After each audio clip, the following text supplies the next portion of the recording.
세상에 떠도는 기묘한 괴담들. 첫 번째 이야기, 경기도 용인에서 수맥 때문에 실제로 겪었던 실화괴담. 20살 때 실제로 겪은 일을 투고하려 합니다. 20살 봄에 용인으로 이사를 했습니다. 집이 다세대 주택 같은 개념이라 한 동에 8세대 정도만 사는 집이었죠. 이사 후 가구 배치를 끝내고 몇 주 지났을 때 뭔가 배치가 마음에 들지 않아 다시 배치를 했죠. 그런데 그날 밤 잠이 들 때부터 이상한 경험을 하게 됐습니다. 처음엔 그냥 가위 눌리는 식으로 경험했어요. 가위를 자주 눌리시는 분들은 아시겠지만 몸이 점점 침대로 눌리는 느낌이 나더라고요. 처음 며칠간은 가위 눌리는 기분을 좀 즐기기도 했습니다. 아무 일도 일어나지도 않고 그냥 가위만 눌리길래 신기하다 하면서 그냥 며칠을 그렇게 보냈습니다. 그러던 어느 날 잠이 오려는데 어김없이 가위에 눌리더군요. 뭐 또 이러다 말겠지. 눈을 감고 있는데 갑자기 누군가 제 목을 팍 누르는 느낌이 났습니다. 어느 정도였냐면 숨이 턱 막히고 침이 나올 정도였어요. 너무 무서워서 가위고 뭐고 온갖 욕을 퍼부으면서 방 불을 켰습니다. 다행히 방 안엔 아무도 없었습니다. 그날은 무서워서 방에 불을 켜고 잤습니다. 그리고 그 다음날 알바를 끝내고 피곤한 몸으로 그냥 침대에 누웠습니다. 잠이 들라는 차의 집 밖에서 이상한 소리가 나더라고요. 한두 명이 아니라 수십 명이 떠드는 소리가 나서 이 새벽에 어떤 놈들이 밖에서 떠드나 싶었습니다. 무시하고 자려는데 엄청 큰 여자의 비명소리가 났습니다. 순간 너무 놀라서 창문을 열고 밖을 확인하는데 아무도 없었어요. 분명 비명소리가 났는데 말이죠. 그날도 역시 불을 켜놓고 잠이 들었습니다. 문제는 그 다음날이었습니다. 그날도 역시 알바를 끝내고 침대에 쓰러졌죠. 제 방은 창문 바로 앞에 책상이 있고 창문에 커튼이 달려 있습니다. 잠이 들락말락할 때 무의식적으로 책상을 봤는데 웬 여자가 제 책상 끝에 앉아서 머리를 휘날리고 있더군요. 처음엔 커튼이 바람에 날리는 건가 하고 그냥 자려고 했는데 갑자기 온몸에 소름이 돋았습니다. 창문을 열어둔 적이 없었거든요. 무서워서 불을 켜고 다시 책상을 봤는데 아무도 없습니다.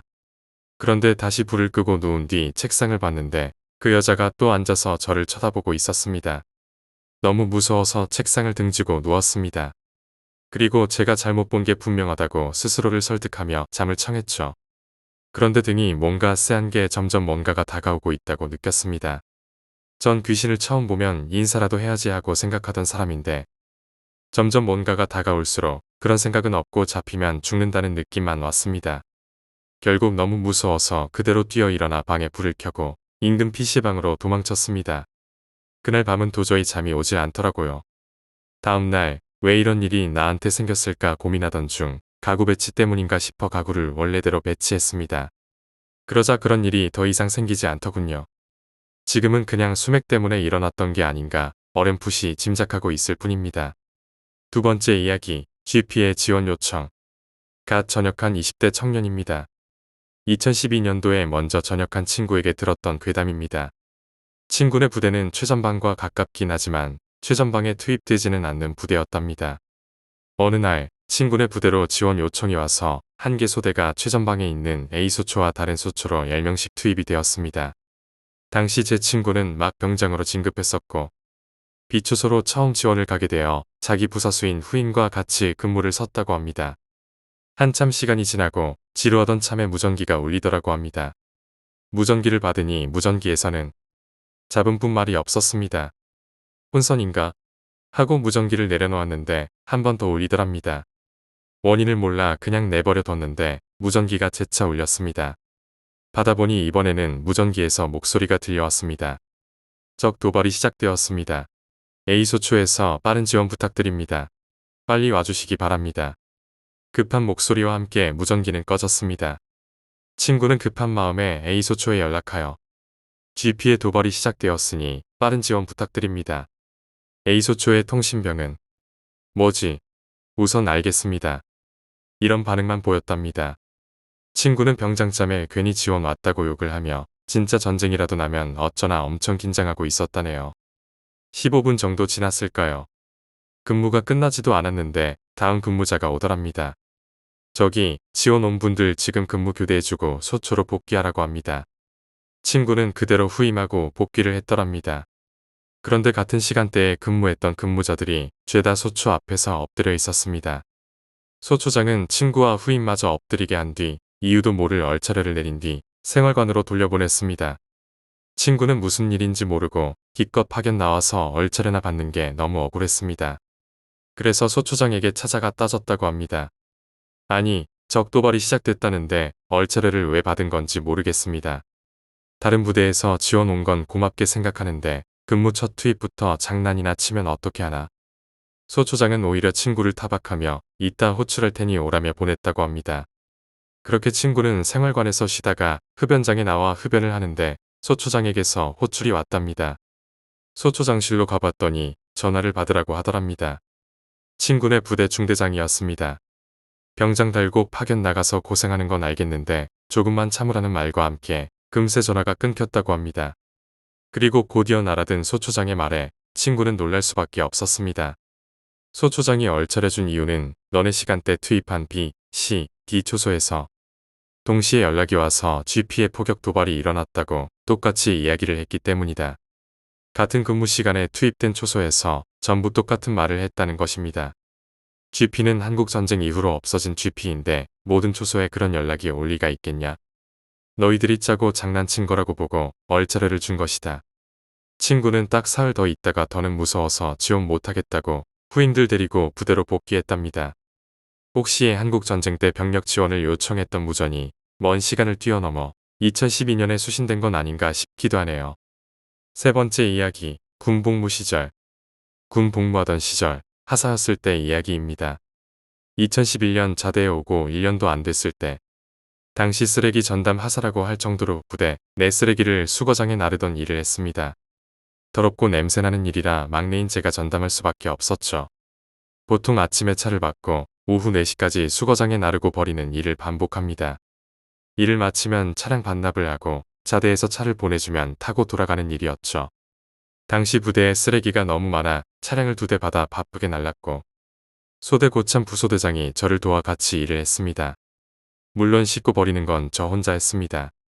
부소대장이 해주는 건 오직 쓰레기를 날라주는 것뿐. 그날은 정말 미친 듯이 버려서 3시 정도에 일이 끝나게 됐습니다. 차를 반납하고 나니 시간이 남았죠.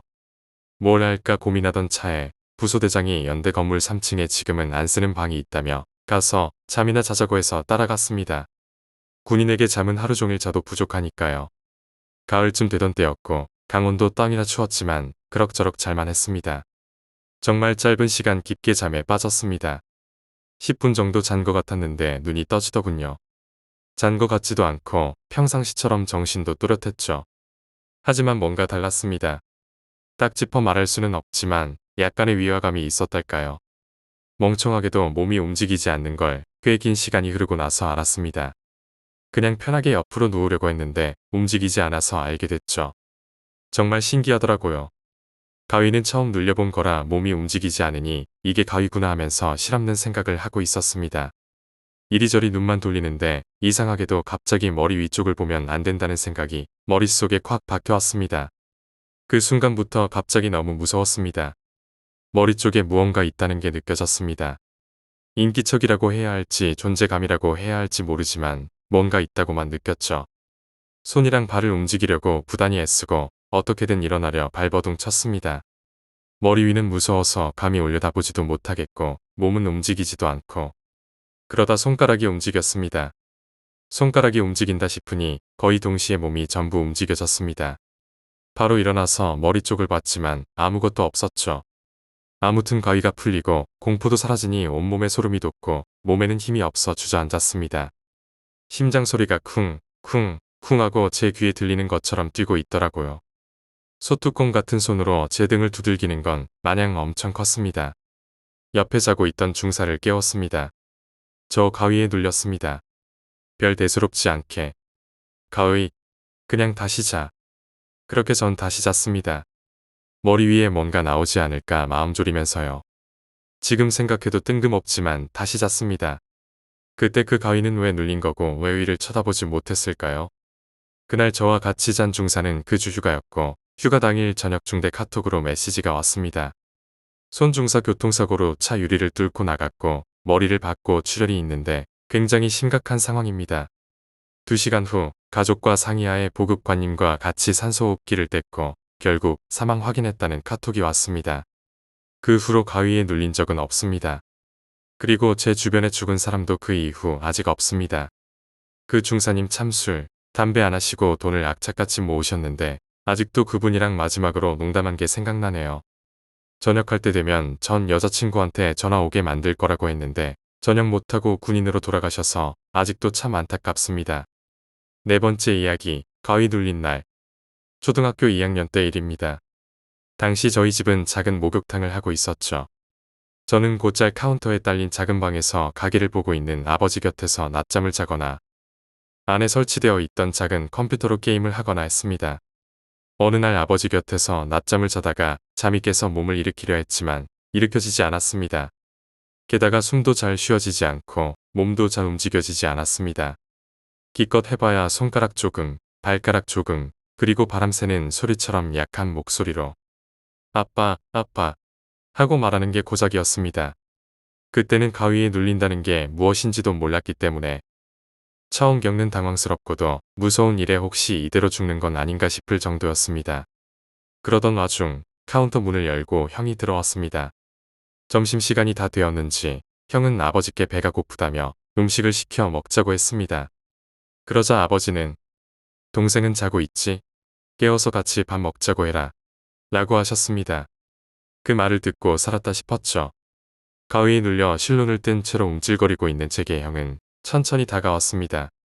저는 형을 보며 형, 살려줘, 형 하고 가능한 한 크게 외쳤습니다. 그런데 그때 너무 서럽고 무서워서 울 수밖에 없었던 일이 일어났습니다. 이 사건을 아직도 기억하고 있는 이유이자 종종 형한테 따지기도 하는 일이기도 합니다. 형은 얼굴을 가까이에 대고 제가 처절하게 외치는 소리를 듣고도 저를 보며 웃어버렸죠. 그리고는 뒤돌아서 아버지를 보고 말했습니다. 아빠, 얘 지금 푹 자는 것 같은데 그냥 우리끼리 먹자. 그때 보인 형의 웃음은 지금도 도저히 잊히지가 않습니다. 다섯 번째 이야기, 천장. 25살의 평범한 사회인입니다. 2년 전 겪은 이야기를 해보려 합니다. 그해 여름, 여느 때처럼 씻고 자리에 누웠습니다. 멍하니 천장을 올려다보는데 갑자기 천장에서 뭔가 보이기 시작했습니다. 처음에는 그냥 얼룩인가 싶었는데 자세히 보니 아니었습니다. 80년대에 유행했던 여학생들의 따은 양갈래 머리였습니다. 그게 뒷모습만 천장에 보이는 겁니다. 잘못 봤나 싶어서 눈을 비비고 다시 봤지만 여전히 보였습니다. 그런 기묘한 상태가 며칠이고 이어졌습니다. 불을 켜거나 낮에는 보이질 않는데 불이 꺼지고 어두워지면 어김없이 보이더군요. 그렇게 며칠쯤 지났을까요? 평소처럼 천장을 바라보는데 갑자기 그 뒷모습이 움직이기 시작했습니다. 마치 고개를 돌리려는 것처럼요. 그 모습의 정체가 궁금해 미칠 지경이었기에 계속 천장을 노려봤죠. 그러다 어느 순간 얼굴이 보였는데 그대로 기절할 뻔했습니다. 눈은 퉁퉁 부어있고 입에는 피칠갑을 한 여자가 저를 내려다보며 웃고 있었습니다. 소스라치게 놀라 벌떡 일어나서 다시 천장을 봤지만 아무것도 없더군요. 그 이후로는 천장에 아무것도 나타나지 않습니다. 하지만 지금도 그때 그 얼굴만 떠올리면 온몸에 소름이 끼치네요. 여섯 번째 이야기, 목소리. 괴담이라고 하기에는 딱히 무섭지 않고 어찌 보면 사소한 일을 3번 정도 겪었습니다. 이게 저를 보살펴주는 귀신인지 환청인지는 모르겠습니다. 그러나 똑같은 일을 3번이나 겪고 나니 환청이라는 생각은 들지 않더라고요. 처음 그 목소리를 들은 건 2012년 1월, 겨울이었습니다. 생활이 불편할 정도로 안검하수가 심한 편이기도 했고 미용 목적도 겸해 안검하수 수술과 쌍꺼풀 수술을 같이 했죠. 보기와는 다르게 병치레가 굉장히 작고 허약했지만 수술이란 건 한 번도 해본 적이 없었습니다. 부분 마취로 진행을 했기에 큰 긴장과 기대를 안고 수술실에 들어갔었고 다행히 예상과는 다르게 큰 고통 없이 성공적으로 끝났습니다. 첫날은 붓기도 심하고 마취가 풀리면 아플 테니 하루만 벽에 등을 기대고 앉은 채로 자라고 하시더라고요. 의사 선생님께서 말씀하신 대로 앉아서 잤는데 이게 생각보다 잠을 못 잘 정도로 열도 나고 욱신거림이 심하더라고요. 그래서 알아눕듯이 끙끙거리며 잠을 잤습니다.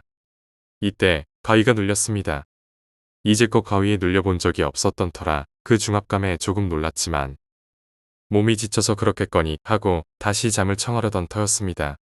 그 순간 힘들어? 목소리가 들려왔습니다. 여성의 목소리였습니다. 저는 엄마께서 말씀하신 줄 알고 응, 힘들어. 이렇게 중얼거렸습니다. 그러자 맥이 탁 풀리기라도 한 듯 가위가 풀리더라고요. 이때는 아프니까 별일을 다 겪는구나 하며 단순하게 넘겼습니다. 그 일이 잊힐 즈음 그해 여름이었습니다.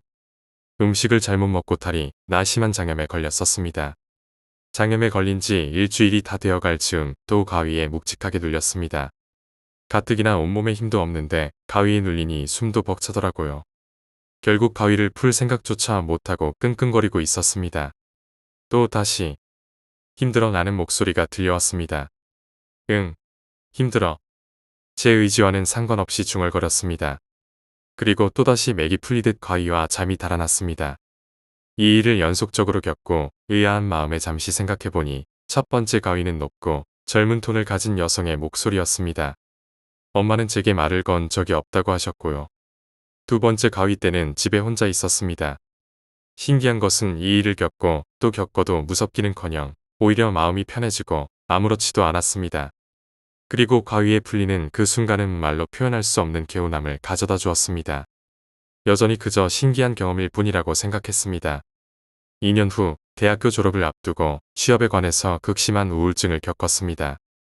삶과 미래의 가능성에 고민만 하다 그냥 이대로 죽고 싶다는 생각이 들 정도였고 칼과 밧줄 같은 것을 비상키트처럼 박스 안에 넣어놓곤 했습니다.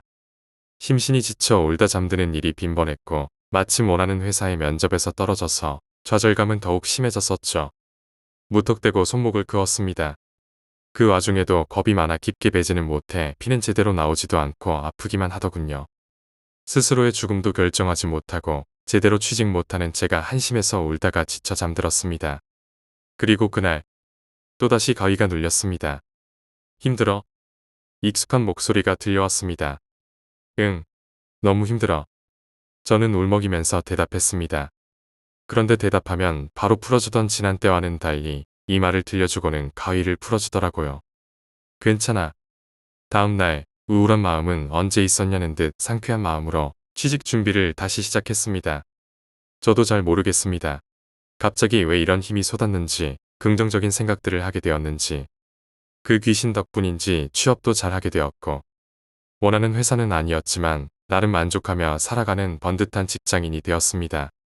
그 후로는 가위에 눌려도 그 목소리는 찾아오지 않았습니다. 제가 힘들 때마다 찾아와 주는 것을 보니 저를 보살펴주는 수호신 같은 것이었을까요? 아니면 힘든 나머지 들려온 환청이었을까요? 어느 쪽이었든 제게는 살아갈 힘을 준 소중한 목소리입니다. 만약 다시 듣게 된다면 그때는 힘들다는 말보다 고맙다는 말을 해주고 싶습니다. 7번째 이야기, 중고 바이크. 저는 학교를 애매하게 멀리 있는 곳에 가게 되어 전철로 통학을 하고 있습니다. 하지만 솔직히 사람 많은 전철을 매일 타야 하는 게 너무 싫었습니다. 그래서 통학용으로 그럭저럭 쓸만한 125cc 중고 바이크를 좀 싼 가격에 구매했죠. 전 주인은 점화계통에 문제가 있다며 바로 그 자리에서 돈을 깎아주셨습니다. 아르바이트를 하고 있지만 지출이 좀 있던 저로서는 고마운 상황이었죠. 바이크를 구매하고 바로 수리점을 찾아갔습니다. 그리고 여기저기 손을 좀 봤죠. 평소 바이크나 자동차가 있는 사람들을 부러워하고 있던 저에겐 꿈만 같은 일이었습니다. 이게 5달 전쯤 일입니다. 그 후로 일종의 습관 같은 게 생겼습니다. 밤 9시가 되면 어김없이 바이크를 타고 거리에 있는 동네에서 30분 정도 바이크를 실컷 타다 들어오는 거였죠. 그 동네는 오래전에 문을 닫은 철물점이나 공업사 같은 게 늘어서 있는 매우 긴 직선도로가 있었거든요. 그 건너편에는 더 이상 사용하지 않는 철도가 있었습니다. 오가는 차도 적었기 때문에 그 길 전체를 제 것인 마냥 마음대로 누볐죠. 그리고 시간은 흘러 아까 말했던 3주 전이 되었습니다. 중고 바이크의 특성이랄까 여기저기 잔고장이 많았습니다. 고장날 때마다 고치는 것도 지쳐버려서 그냥 포기한 상태였죠. 특히 연료 게이지가 마시간 상태였는데 연료 잔량을 대충 계산하고 다녔기에 별 신경을 안 썼습니다. 그리고 그날도 어김없이 바이크를 끌고 30분 거리의 동네로 나갔습니다. 1시간쯤 탔을까요?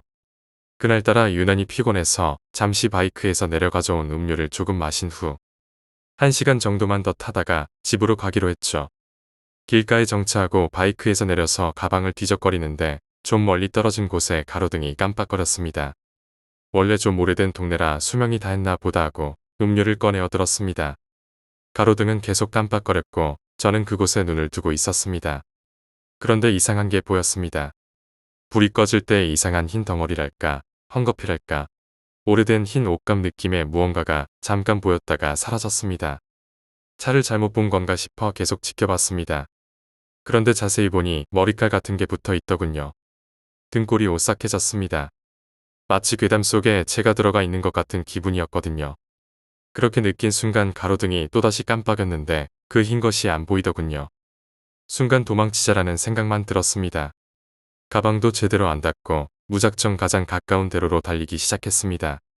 가방에서 필통이 떨어지고 아까 마시던 음료수가 떨어지고 담배도 떨어졌습니다.